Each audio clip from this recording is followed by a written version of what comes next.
Bloomberg Tech is live from the heart of Silicon Valley with Ed Ludlow in San Francisco. This is Bloomberg Tech. Coming up, OpenAI may hold off on an IPO until next year. The news sending shares of SoftBank falling the most since August 2024.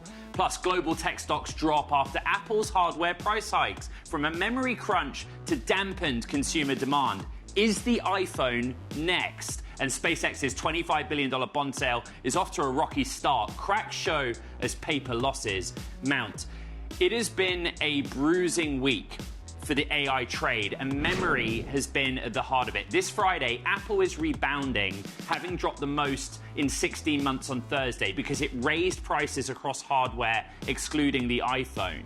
In part, that is because of higher memory prices. Micron is down significantly, but it surged Thursday because it's benefiting from such tight supply. Generally speaking, chip stocks are down. But overnight in Asia, there was basically a change of perspective in the market. It went from euphoria from those selling memory chips to the idea that those buying them are under pressure and that demand might be dampened in the end. You see that in SK Hynix and Samsung. We're going to go deep on that story later in the program. The big news story, OpenAI. Bloomberg reporting OpenAI is looking at holding off until next year for an IPO, according to sources. That sunk shares of SoftBank overnight in Japan, and some disappointment seems reflected in the tech sector in today's trade.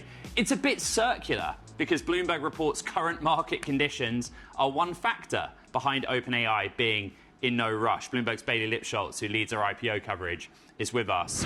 Look, I think OpenAI were pretty clear on June 8th when they disclosed that confidential filing that it would be a while anyway. Just bring us up to speed on what their thinking is and what we've reported. When you look back at that filing, to your point, they essentially, even with some of the verbiage coming from Sam Altman himself, looking at the next calendar year, which obviously includes 1Q of next year as well as 2Q of next year. As you had reported in the just a few minutes ago, Ed, when you look at the expectations around OpenAI, it does seem like they're willing to concede to Anthropic going first. Obviously, from the Anthropic camp, that means setting the tone, setting the total addressable market, and setting valuation expectations. The big question for OpenAI, though, still centers around what their story is. Can they have confidence in some of these contracts and some of their obligations in the long term? Obviously, moving from, say, late 4Q to early 1Q is not a big deal, though it is a sign of what could lie ahead as we look at these mega IPOs in the wake of SpaceX. Again, a roaring success day one and day two. We've seen shares come back to earth, trading around where they opened in the company's debut, still above the IPO price, but still leaving some retail investors who chase the stock in the red. The big question going forward, as you mentioned with things like SK Hynix, is what does the market look like months from now when these companies look to tap the market? The way it was relayed to me is like, even if Anthropic goes first, like that's not necessarily a negative for OpenAI. They can sit back and look how that goes as one perspective. We're showing shares of Goldman Sachs and Morgan Stanley down pretty significantly, almost 4% each. Remind us the reporting that we've done on those banks' involvement in getting OpenAI and Anthropic ready for a listing. Yeah, we've reported that both are leading the charge on both deals, so that would likely bring a big payday. Again, fees weren't that high for the bankers leading the SpaceX IPO, but the big question to that point, Ed, becomes a debate around, do we see Anthropic in late 3Q, early 4Q? What does that mean for Goldman Sachs and Morgan Stanley, especially when people have been excited about both of these deals coming to market and what that could mean broader? These are two companies that are going to need to raise a lot of money to continue to chase their dream of dominating the artificial intelligence boom. So it's not just IPO proceeds, it's not just fees from that potentially for OpenAI and Anthropic for the likes of a Morgan Stanley and a Goldman Sachs. It's what levers can they pull for raising cash through equity sales, through bonds in the public market. And those are two things that you need public equities to be trading to actually be able to tap. I'll go back very quickly to OpenAI's June 8th statement about why it's going to take a while for them to go public, because there's a benefit to staying private. There's things that they want to do. But clearly, and per the reporting, they will be looking at current market conditions, just like beat wide, covering the IPO beat. When you have a week like this with so much volatility, do the bankers just be like, let's take a minute here and see how the world shakes out? Well, I think that's the most interesting part around the likes of an OpenAI. They wouldn't really be chasing to go public for a number of months. So as much as you can point to the volatility of this week, it doesn't really matter in the grand scheme unless there's some kind of dire concern of what the markets would look like come September, October, and into the end of the year. We normally, when we talk to bankers, they point to market conditions as a reason to hold off on launching and pricing IPOs. That's more in the immediate term. It's also a very kind of easy excuse to say, you know, investors don't want to take on new risk. But as you had mentioned at the top of the show, we've been watching these markets soar and then pull back. If you look at anything in the chip space, they're up about 90% on the stocks. So broadly speaking, most people are still feeling good, but we are hitting some of those summertime jitters.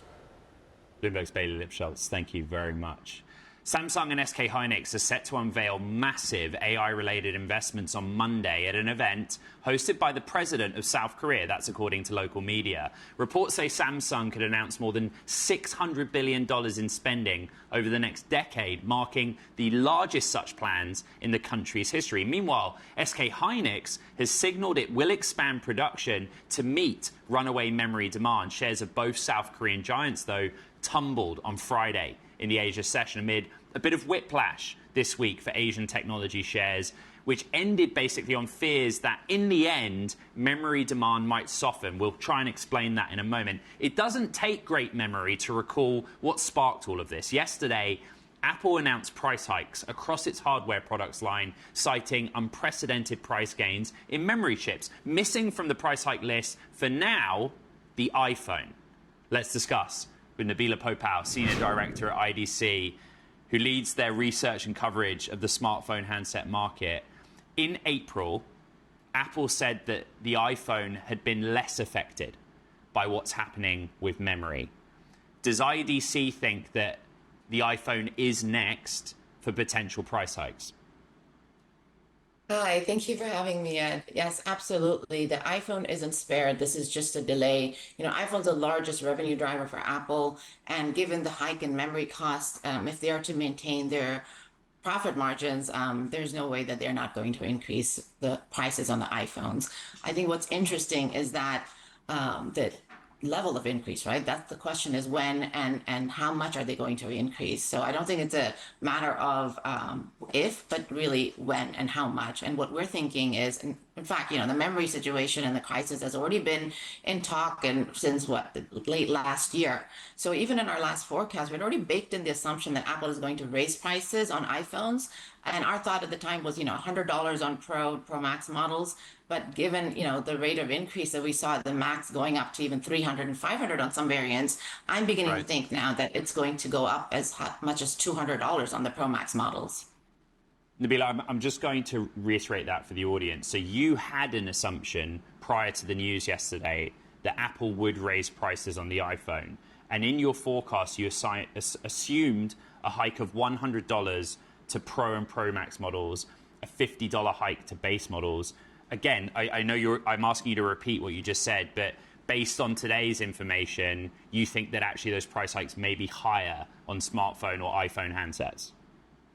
Yeah, and again, this is my personal assessment. I think that it could go up as much as $200 in the Pro Max. And I'll give you two reasons. Is that the churn that, you know, everyone's talking, how the price increase is going to impact upgrades, right? Are the consumers going to start not purchasing or not upgrading this year? And I don't think that the impact will be very negligible in terms of the churn. One, because, right, the value proposition they have on the devices is Siri AI and Apple Intelligence. That's not going to be available to any devices beyond prior to 15 Pro. I mean, right? So that means only 466 million devices have the capabilities to run Apple Intelligence and Siri AI. So we all know how large Apple's installed base is. That means a significant portion of Apple's installed base is not going to be able to run those features. So that creates a compelling upgrade reason, right, for those users. Right. And on top of that, if you think about how much, you know, so we do think that the majority of the price increase is going to focus on the Pro Max models. And given those consumers are less price sensitive, a $200 increase really amounts to, you know, most people are buying devices at 36-month installment plans, right? So that only amounts to about a $5 price hike per month. So that's really not going to dissuade that kind of consumer segment. So for those two reasons, I think that makes sense. The reason that's interesting is, basically the situation is quite clear. Micron is saying memory supply will be tight for 18 months. Prices will remain elevated. Bloomberg tech producer Zoe Thomas picked out among the dozens of stories we have out this morning the key bit, which is, in the end, the question is now whether higher prices dampen consumer demand, right? That's the bit that's unknown. You seem to be indicating, well, the buyer of an iPhone's got a lot of money anyway. They're not as sensitive to those price hikes. Market-wide, is that going to be true? And that's why I don't think they're going to create that level of price hike to all of its models. That's why they're going to be very strategic about it. Even if you look at the way they phased in the announcements, last week was just a broader announcement that prices are going to increase. This week, it was announcements on the iPads and the Macs, right, and a few other products. And so I think what they're really trying to do, so they're being very strategic in terms of the timing, the announcement, and also the level of price increase they're going to do. So I think they're going to be the lesser models, the base models, the older models might see, half of that, right? But I do think the days of the $50 price increases are gone. So it's just a matter of, Apple understands the brand proposition. Apple understands, even in emerging markets, we're seeing Apple rise at rates that we haven't seen before, right? And again, this is the spread of financing, even that's going beyond to emerging markets. So I do think that Apple is really aware about it, and they're being very strategic in how they go about it. The other thing is that my conjecture is that the reason they made the announcements now and also to other products is so that consumers get psychologically prepared, right? They don't want the story at launch to be the price hike, but really the value proposition that the phones bring. And I think that's what this is going to achieve by making all these announcements now. Noting that typically Apple launches the latest generation of iPhone handset in the fall, so that's still to come. IDC with a call that Apple will raise iPhone prices is not if, it's by how much. Nabila Popao, Senior Research Director at IDC. Thank you very much. Sticking with this component shortage crisis that has driven up the cost of consumer tech products, Microsoft also announced a third big price hike in 13 months for Xbox consoles, with models having 512 gigabytes of storage increasing by $100 and the 1 terabyte versions increasing by $150. The new pricing will take effect starting August 1st.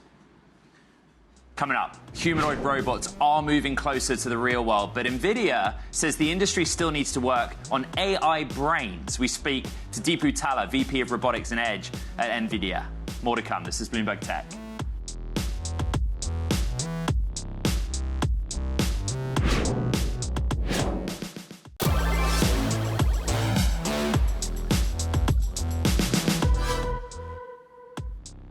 Disney theme parks are set to get a major robotics upgrade. The company's research and development lab has been working on several new projects as part of Disney's 10-year plan to invest $60 billion in its parks and resorts, including a fleet of dolphin-like robots. Disney's also exploring concepts ranging from Star Wars-themed food carts with hovering droid-like robots to new projection-based effects for its Pirates of the Caribbean ride. The moves are part of an initiative driven by new CEO Josh D'Amaro, the former parks chief who succeeded Bob Iger in March and previously oversaw the Imagineers and robotics efforts. Many of the concepts remain in development and may evolve before reaching Disney's parks. NVIDIA wants to make humanoid robots safer around humans. The chip giant reveals it has spent over a decade solving what it calls the three-computer problem to power autonomous machines. But while the physical hardware is largely ready, the industry is still hunting for a breakthrough in AI brains. This is what Deepu Talla, Vice President of Robotics and Edge AI at NVIDIA, told us yesterday. So we've been building a computer for, robotics actually is a three-computer problem. The computer we're talking about is the third computer, which goes inside the, inside the robot, the brain. But we also need a computer for training the brain and a computer for testing, which happens to be in simulation or Omniverse platform. So now coming to the third computer, to your question, what needs to happen? We started working on this more than a decade ago. We call this, NVIDIA Jetson. And number one, of course, it needs to have high amount of compute capability because models are going to become more larger in order to make them more intelligent to hit the accuracy mark. Of course, it needs to be real time. It needs to be safety needs to be designed from the ground up, right? Energy efficiency also matters. And of course, it also needs to be general purpose programmable. And that's kind of what we see with our NVIDIA Jetson computer, with over 2.5 million developers that are active on the platform, more than 10,000 companies that are building all sorts of robots, some humanoids, but all sorts of other embodiments as well. And so that's kind of what's needed for robotics, general purpose robotics to happen. Right now in the field of humanoid robotics, what is the biggest barrier to progress, software or hardware? I think there's been tremendous amount of mechatronics miracles that have been done, except for the hands that are being worked on. But I think still the number one problem remains the brain has to be reasonably, general purpose and accurate. And we haven't hit that. What happened with ChatGPT in November 2022, where you had that moment. That moment for robotics is right around the corner, but we haven't reached that yet. That was Deepu Talla, NVIDIA's Vice President of Robotics and Edge. One of the promises of AI was alleviating the burdens of Silicon Valley. Instead, it's inducing anxiety in tech workers and contributing to a culture of workaholism. Techies can't seem to turn their laptops off as AI agents build around the clock, pushed by investors desperate to beat the ever-increasing competition. This is one of the best things I've read in 2026, reported out by Bloomberg's Natasha Mascarenhas. It's just true. Call it what you will. Founder mode on. Right. Build. Let's build. You hear it all the time. Take us inside the report. Yeah, I mean, this story that I did with my colleague Rebecca Torrance was very much inspired by this idea that we are often covering the stories that are in this moment up and to the right. So what's this cascade of anxiety beneath the surface? And time again, once the laptop shut or the interview was done, the follow-up we would hear from those same people was, it's great, but this came at a huge cost. Right. And so it's manifested in everything from, touch grass parties where you're not allowed to mention AI, otherwise you have to make a donation, to does that kind of give you some mental breathing space? Exactly. Okay. Exactly. To beds in the office and founders saying it's not just working all hours. It's if we don't hit a multi-billion-dollar revenue stream, not valuation, revenue, by next year, our company is toast. And so it's heightened stakes and there's minimal space to give breathing room to that. And so that was the goal of this story. That's so interesting. It's why we track the ARR targets to gauge how startups are doing. Sure. I want to just go over the AI agent bit. The idea that's pitched is you say to AI agent swarms, do this, I'm going to go to bed, and when I wake up, should be done. What you're reporting is that actually in practice, the engineer is still at the computer staring at the screen. Totally. I mean, in some ways, it's actually the vision that's always been pitched, right? That it's no longer the human controlling the AI, but the AI controlling the human. And so a lot of engineers were sort of saying there's been this swap between we feel like we have to be on standby at times, seeing how our agents are doing things. And it is this, really electric moment of they're listening to me, they're working around the clock. But as, employees want to prove their standing within companies, it actually looks a little bit more like hands-on, just watching and waiting. One engineer I spoke to, one developer I spoke to, is the mother of 2 children who mentioned that she's often told by Claude Code to go to sleep and head to vacation. And so while Anthropic tells us that is actually not a feature or a response to something, it is a sign of the times. Right. We'll track token spend, but we'll also track Red Bull spend for all those all-nighters. Bloomberg's Natasha Mascarenhas, thank you very much indeed. Coming up, SpaceX's new debt keeps growing, leaving traders stunned as paper losses mount. There are cracks. We'll discuss next. This is Bloomberg Tech.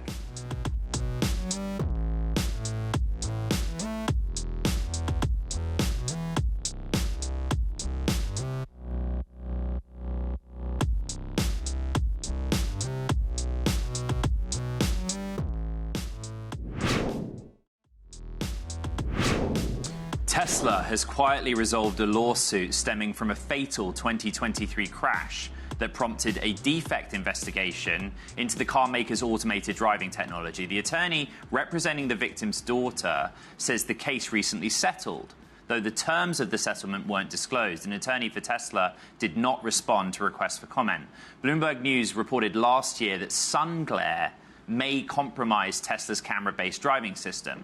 Tesla says it's since upgraded cameras on older vehicles and continues to work with US safety regulators. Following a blockbuster IPO, SpaceX has left bond traders stunned after its newly issued debt quickly lost value. The company's $25 billion bond offering has resulted in paper losses of roughly $305 million, with traders suggesting many fast money accounts were looking for a quick flip. Bloomberg Intelligence senior credit analyst Robert Schiffman is with us. I want to be honest, there's a lot of this story that I don't understand. So we've reported the approximate paper losses on what was a relatively recent bond sale, right? $25 billion from SpaceX. What do we need to understand about that figure or those figures, Robert? Yeah, well, no pun intended, but this bond deal is not blowing up. Spreads are wider. We're about 15 to 25 wider out the curve, which shows that you can't make money every single day in the markets. It doesn't change the overall picture, though, of this investment grade, stable credit that has lots of borrowing capacity going forward as it builds its business. But I think everyone is pointing towards the daily moves of the sky is falling, looking for the day that AI valuations are going to completely turn. We've been to this dance before. It happens every couple of months. And I just think this is a little bit overstated. Bondholders are feeling a little bit of pain these days. I just don't think it's going to last. Separating Bloomberg News reporting on what's happening with these bonds, Robert Schiffman leads our research of corporate credit. And that's really important. What you said there on IG rating, investment grade rating, is really important because SpaceX basically has a rating from the agencies that puts it on par with some of the biggest technology companies in the world. The difference is that those big tech companies have positive cash flows. SpaceX doesn't. Explain why that matters. Well, it's interesting. These days, those companies, the Mount Rushmore of credits, the AA's and AAA's, Microsoft's, Amazon's, Meta's, and Alphabet's, are actually free cash flow negative. They're spending more money after CapEx and shareholder returns than they're pulling in. And that's why they're raising so much money. It's part of the reason why Alphabet raised $85 billion of equity just a few weeks ago. So they're all sort of in the same boat. You know, the difference, though, is that this is a triple B name, so it has less flexibility. It also is a new issuer. People don't really even know what SpaceX is. It's in a lot of different businesses, and they don't have a track record. What I would tell you, though, is that this name is rated higher than Oracle. It trades still tighter than Oracle. It doesn't look like a junk company, and it's not trading like a junk company, and I don't think it's going to. So I think these sort of near-term anomalies, like you get, you know, hedge funds are trying to make money. It was a down couple of days, both in the equity market and a little bit in the credit market. Credit spreads are out about 5 basis points. I just don't think it's as big of a deal as it seems like it is. BI's Robert Schiffman, thank you very much. Halfway through the show, we have Minneapolis Fed President Neil Kashkari, Lyft CEO David Risher, Whole Foods CEO Jason Buchel, live from the Aspen Ideas Festival in a conversation with Bloomberg's Lisa Abramovitz. This is Bloomberg Tech.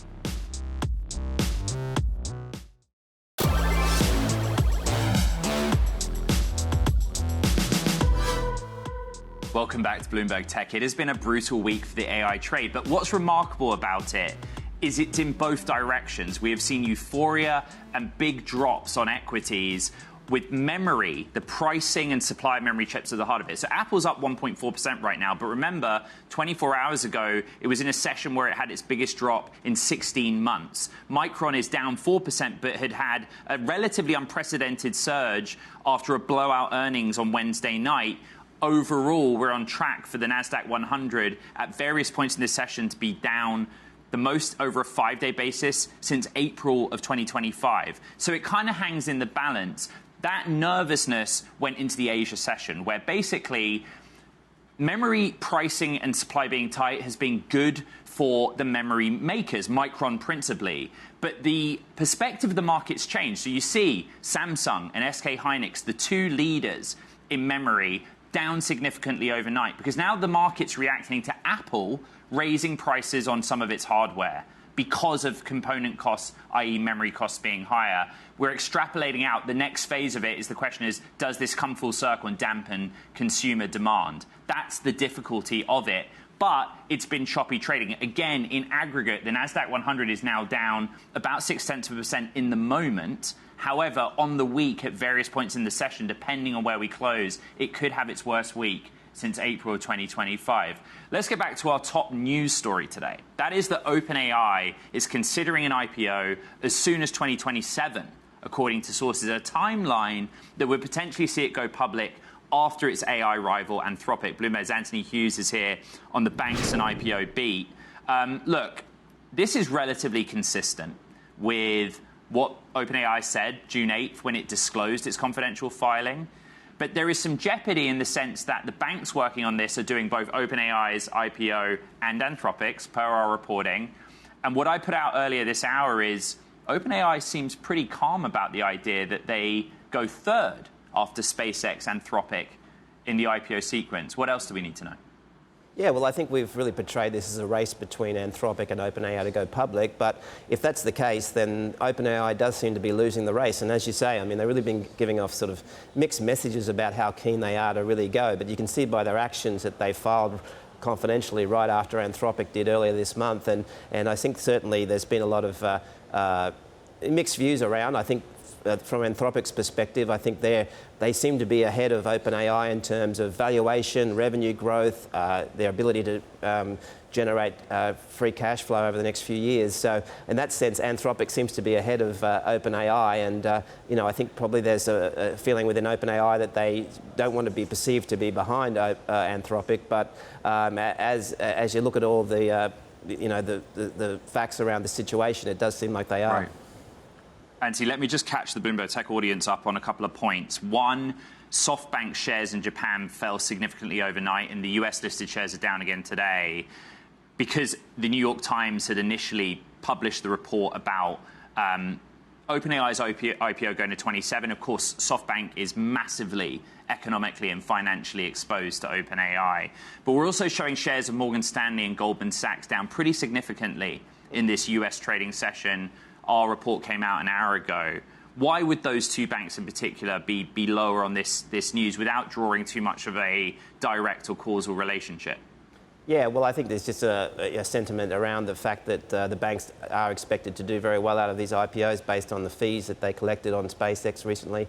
But, I think that's probably just a bit of a knee-jerk reaction, and we know that the banks are going to do very well this year in terms of their fees from areas like equity capital markets and M&A and the like. So, that might just be a bit of a short-term reaction on a tough day in the main.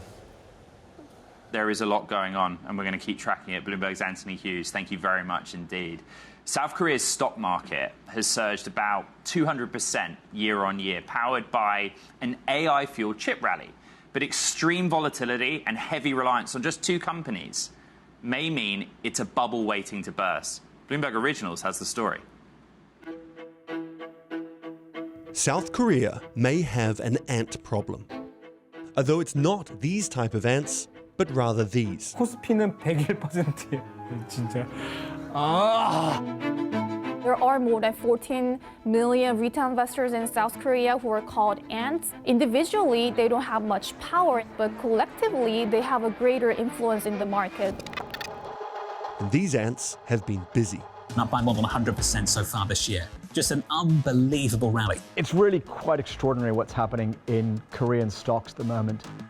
The Kospi index, which tracks Korea's public companies, climbed 200% over the last 12 months. Compare that to other major markets, like the S&P or even the NASDAQ, and Korea's performance blows them out of the water. That means it has more than tripled over the past 12 months. Retail investors, they've been the main driver of the Kospi. We can see signs of being a little bit maniac and a lot of people borrowing money to invest in stocks. And amid the mania is a mounting fear that a bubble will soon burst. The AI bubble debate is absolutely raging right now. South Korea is one of the biggest beneficiaries of the global AI trade because it has two of the world's largest memory chip makers. Korean stocks are really maximizing being beneficiaries of the AI capex bubble. That's the amount of money that's pouring in around the world, but particularly in the US from the mega cap stocks into building AI data centers. So, are South Korea's retail investors building towards the future, or will they get wiped out? I don't have a strong insight of when it goes wrong. But when the AI bubble collapses, the pain in Korea is going to be extraordinary. You can watch the full episode on Bloomberg.com. Let's get out to the 2026 Aspen Ideas Festival, where Bloomberg Surveillance co-host Lisa Abramovitz is moderating a panel on affordability with Minneapolis Fed President Neil Kashkari, Lyft CEO David Risher, and Whole Foods CEO Jason Buchel. And there is that. We also have never sold more black and black SUV rides. So this is sort of the K-shaped economy that you talk about, and it's kind of you can sort of feel it every single day. Can you pass along price increases, though? We try not to. Okay, so that's a great point. So we try not to. So when our raw material prices go up, we try desperately not to. But here's the thing. Our biggest cost is labor. That is drivers. We have to pay them well in order for them to work on our platform. So to a certain extent, we have to pass prices along. We're going to get more into that in just a second. Jason, what about from your perspective? How much are you seeing this sort of concern about cost of living percolating through the business? Yeah, like David mentioned, I'm seeing a K-shaped economy here as well. I oversee all of our Amazon grocery business worldwide, as well as Whole Foods market. And so we've got some consumers who are really focused on, quality and differentiation. Others around what is the lowest cost that I can get for products. And across the grocery space, what we're seeing is customers are no longer having a primary grocer. Over half of customers are in a situation where they are shopping many different retailers, 3 to 4 a week. And they're doing that to find the best deals and values, getting the selection that they're looking for, and they're having to navigate a very complex environment, but they're willing to do so. They're also buying things much more real time. So instead of doing a shop up or a stock up for 1 or 2 weeks, they're buying, shopping multiple times, and they're doing this for 2 reasons. One, they're trying to stretch the dollars that they have based upon their immediate need that they have, and then at the same time, when you do a 2-week shop up, you're gonna have a lot more food waste. And so you're actually wasting the dollars that you've spent on it. And so I think we're seeing a space here where customers are being much more conscious around how they're spending their dollars in the grocery space. And are you able to pass along price increases because of the bifurcation of the people who are able to pay versus those who cannot? Yeah, our focus here has actually been trying to find ways with our suppliers where we're not passing on and seeing those impacts at the item level. Now, in some cases, we've got areas, beef is a great example. We've seen a lot of inflation. Some of that cost is going to get passed on to the customer. But our focus has been, how do we actually find ways within other parts of the business so we can invest in price? We've doubled the number of promotions within the Whole Foods Market banner. We've reduced prices across 13,000 grocery items within Amazon. And so at this point, we want to make sure that we can be relevant to the situation that our customers are experiencing. President Kashkari, it brings us to you because right now people are taking a look at core PCE, which just came in at the highest pace going back to 2023. That was reported just earlier this week. We see PCE coming in at 4.1%, accelerating in the wrong direction. What's the Fed's role in trying to curb some of this inflation that seems to be moving in the wrong direction? Well, first of all, thanks for having me, and please call me Neil. Our job is to get inflation back down to 2%. I mean, there's no ambiguity about whose responsibility that is. It's our job. We were created by Congress in 1913. They've given us 2 goals, 2 primary goals. Maximum employment, as many Americans working as possible, and stable prices, what we have defined as 2% inflation. So it is our job to get inflation back down to 2%. It's been made much more challenging because there have been all of these, what we call supply shocks hitting the economy. Obviously, COVID and supply chains, Russia invading Ukraine, tariffs affecting inflation, the Iran war affecting inflation, immigration changes can have effects on inflation. And now, of course, the data center build out, which I'm sure we're going to talk about, which may have disinflationary effects over the long term, but it's certainly putting pressure on prices in some sectors of the economy today. So it's a complicated environment, but it is our job to get inflation back down to 2%. Do you think it's behind the curve, the Federal Reserve? I think inflation has been too high for 5 years. So, I mean, I think that's one way of saying behind the curve. We need to get it back down. And I know we're committed to getting it back down. And the question is how much. The thing we wrestle with is we could move interest rates up as high as we need to get inflation down quickly. That will cause a lot of harm to the economy. That will cause a lot of harm to labor market and to employment. And so how do we get inflation back down in a reasonable period of time without doing a lot of damage to the labor market? And that's the challenge that we're wrestling with. Just before we move to Betsy, do you anticipate rate hikes this year as a result of the fact that the market's pricing it in and you're not seeing harm being priced in through the equity market? I penciled in, there's this thing that gets a lot of attention called the dot plot, where the Fed pencils in expectations for where interest rates are going. In March, I had penciled in 1 rate cut by the end of the year. In June, I've changed that to 1 rate hike by the end of the year. It's a pencil, and so we're going to have to see how the data comes in. I don't trust Iran to honor whatever agreement has been made. There's some evidence of overnight that they're already reneging on it. So I certainly am not seeing all clear coming out of the Middle East, and that makes me cautious about feeling too good that the worst is behind us. Betsy, when it comes to understanding the data and the sentiment versus on the ground, this very complicated dynamic of some people able to buy black cars or able to buy halibut premium that is fresh versus people who are shopping at 3 different places. And then you take a look at the consumer sentiment survey, the second lowest going back to the 1970s as released this morning. When you look at some of the lower end retailers that are seeing this pressure, how do you reconcile the sentiment with the data that suggests that people still are spending and that there still are plenty of price pressures in the works? Yeah, so first, I don't think we're quite in the vibe session we were in 2022, 2023, where inflation shot up unexpectedly and then was starting to come down, but the labor market was kind of on fire. There were plenty of jobs. People were able to move jobs. There were lots of wage increases because, you're in your job and you want to earn more. The best way, the way most Americans really get a raise is by changing jobs. And there was tons of openings. People were still unhappy. Now we're in a different situation where they're still unhappy and we don't even have the job security blanket. And I think what's making the Fed's job really difficult is there is a lot of hiring going on. It looks like we're at something like full employment, but if you're in a job and you're like, I can't make ends meet, I need a better job with more pay, there's not a lot of openings. There's not as many opportunities for that mobility. So when we think about the K-shaped economy, I want to start thinking about it a little bit more broader. It's not just high-income people versus low-income people. Some of it's about people who did get some opportunity and have been able to keep up with inflation, so they're doing okay, but some other people who have not, and they are literally worse off today than they were a couple years ago. And I want us to think about it generationally, because there's a lot of young people that are feeling very locked out of the labor market, locked out of the housing market, locked out of any kind of savings, overburdened with student loans. And they're looking at an older generation whose housing prices have, appreciated substantially, which is why they can't afford housing, whose stock portfolios have grown. And so we're seeing some generational tension. And so I want to then bring that back to what is this underlying thing that we've been seeing going on where consumers are just telling us they're unhappy.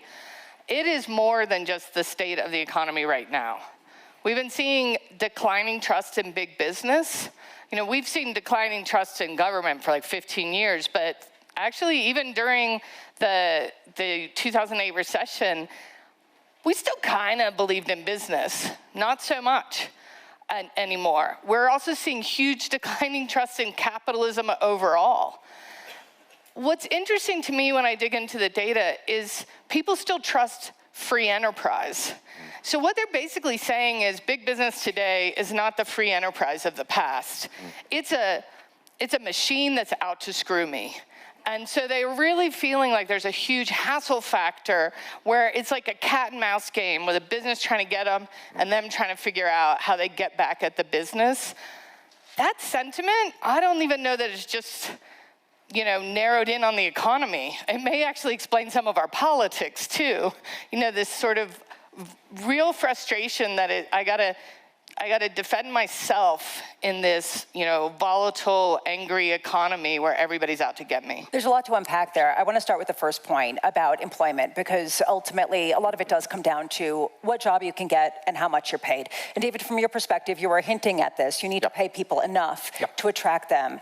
How easy is it to hire, and how much are you having to, wanting to, whatever? How much are you raising salaries for your drivers at a time of a lot of change and a time of a lot of questions around the labor market? So here's what's interesting. We have more drivers on the Lyft platform than we've ever had in our history. 1.5 million people drive on the Lyft platform every year.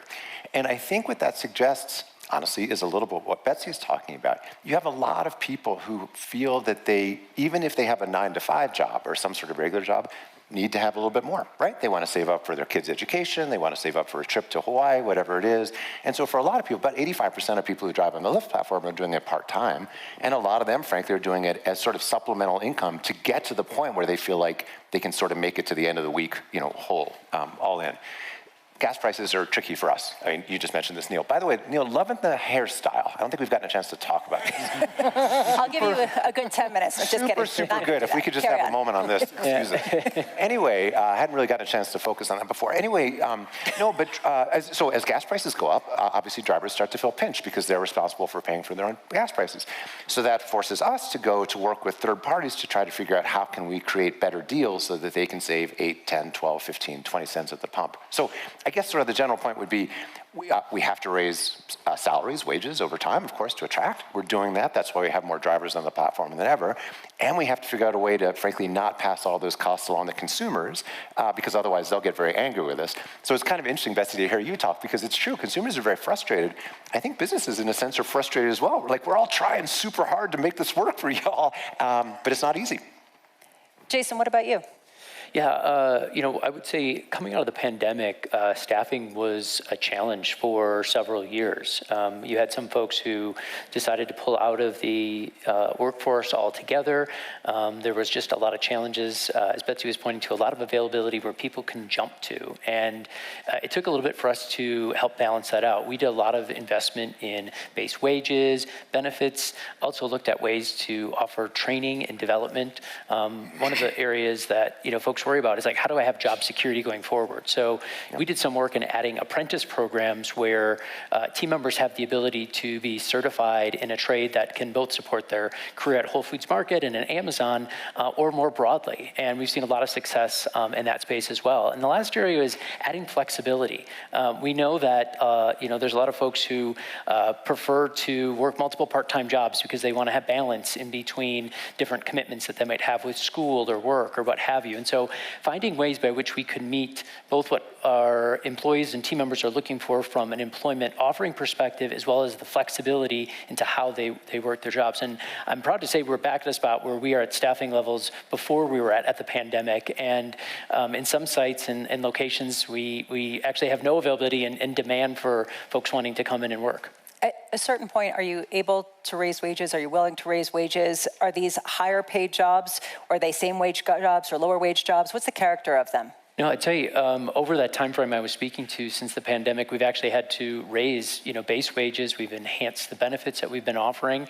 And a piece of that is being competitive, but also making sure that we can offer a great experience. One of our jobs is we don't want somebody, who doesn't look at this as being a career opportunity. We will have some folks where they're looking for something right now, and that's great. But what we want to be able to do is we've got a lot of growth that we've got within our grocery business more broadly. And being able to have the expertise is a differentiation for us. When we look inside of our stores, our customers are coming because of the experience, expertise, and customer service that our team members are able to provide. And so for us, we want to make sure that we can have a career that can be meaningful for them. Neil, how would you characterize the labor market right now? Because what I'm hearing is very difficult to characterize. On one hand, wages are going up. On the other hand, gig work is also going up because people are having to work multiple jobs. Betsy was talking about how it doesn't look like the 2021 type of market. How do you understand labor when it comes to the inflation picture? Yeah, well, I agree with Betsy. It definitely is not a hot labor market like it was a few years ago, where businesses are desperate to keep the workers that they have, let alone to hire more workers. It has definitely cooled off. I would call it a decent labor market that's mostly moving sideways. It's kind of treading water labor market. So it's not in a bad place, but it's not in a great place either. Labor is not what's driving the inflation. Wages have not kept up recently with inflation. The inflation is being driven by supply dynamics, so whether it's tariffs pushing up the price of goods that we buy from abroad, it's the fertilizer that's been disrupted because of the Strait of Hormuz and energy and oil prices from the Strait of Hormuz, so supply dynamics, and then it's also being driven by massive investment, hundreds of billions of dollars a year into data centers and all of the associated infrastructure that goes with that. Anything that touches those sectors, the prices are skyrocketing on those parts of the economy. It's not wages, though. I mean, yeah, wages for specialty electrical technicians to build data centers, yes, but not wages broadly across the economy. And so it's a complicated environment. I mean, one of the challenges for a central banker is most of the analytical tools that we have to try to analyze inflation start in the labor market. And yet the labor market is not causing the inflation. And so we're having to re-examine even how we think about what causes inflation. And that makes it a particularly challenging analytical moment for us as well. Is there a historical analog where inflation can remain persistent without wages keeping up? Eventually, wages have to catch up. I mean, eventually. So it may be that wages are not causing the inflation right now, but workers ultimately are going to demand that they be able to make their basic ends meet, that their needs be met. And so one of the challenges is, even if these supply dynamics fade, I would expect wages to continue then climbing to enable workers to slowly catch up. So that may not be putting pressure on inflation going forward, but it may cause inflation to fall a little less quickly than it otherwise would. And so again, very complicated set of dynamics going on right now. Underpinning all of this, Betsy, and I'd love you to weigh in on this, is AI. And we hear that with data centers. You hear that with respect to how people are trying to make supply chains more efficient. Do you have a sense of how that's affecting sort of this labor market dynamic right now? Do we have a sense of whether that's lowering wages in certain places or putting a cap on things or making people feel in flux? Well, I think for sure people feel a lot of uncertainty. And that uncertainty is making people feel bad. And I think it's really important that we all recognize that. You know, you do have some young people in the audience, and I was giving a talk on AI at a university, and a student came up to me and he said, "I pushed all my chips across the table to be here. I'm going to have so much student loans, and I'm worried my entire investment's going to be worthless. Can you tell me that it won't be?" And I really struggled because I was like, no, I actually really can't. I just want you to sit with that for a minute, to think about how much uncertainty and risk and anxiety that young people are living with right now. It's not that we actually look at the data and we see clearly that there are tons of problems, but I think that there's a lot of fear. What we can see in the data is it's a terrible time to have come out with like a data science or coding, like these very narrow degrees that, now we have AI doing a ton of it. There's worry that there's going to be contagion to a much broader set of white-collar jobs, and that it's going to impact young people first. I think to Neil's point earlier, like building up these data centers is going to put its own kind of inflationary pressure. And if we're going to let those data centers go, what we're probably going to have to do is damp down demand in the rest of the economy to prevent inflation, which can have spillover effects. Ultimately, AI is supposed to boost productivity, which means we can all earn more, right? So there's a golden ticket at the end. The question is going to be, how do we get there? And who survives it? And how much pain do we have to go through in that readjustment period? David, from your perspective, your business is fundamentally affected by AI, potentially, given that all of those drivers might someday be rendered obsolete. They might just be self-driving cars. How are you seeing at this moment AI being deployed, a pathway? How do you convince your drivers that they have some kind of longevity in the career, given the fact that, potentially Waymo could come take their job? So super good question and very relevant because it is going to be a sort of almost physical manifestation of AI, right? Cars driving themselves, without drivers. I actually want to back up for 1 second and sort of look at it a little more broadly. So Lyft, of course, we have thousands of engineers, people who are exactly of the type that Betsy's talking about. And one of the things we're very focused on there, I think there's a sort of, I'll call it a lack of imagination around where AI can play. And I think the lack of imagination mode is we're going to use it and we're going to fire a bunch of people, right? That sounds uninteresting. Bloomberg's Lisa Abramovich talking affordability with tech leaders, policymakers at Aspen Ideas. You continue watching the full panel on Live Go. We're getting to the end of Bloomberg Tech, but this is the market story. It has been a bruising week for the AI trade with memory at the heart of it. Apple raised hardware prices because of it, and that trade's been global, right? It's not just here in the US. In Korea overnight, the leading memory names also sold off. A lot to recap, as that does it for this edition of Bloomberg Tech. Recap that on the pod. You know where to find it on iHeart, Apple, and Spotify online, and always on all the Bloomberg platforms. Have a great weekend. What a week it's been. This is Bloomberg Tech.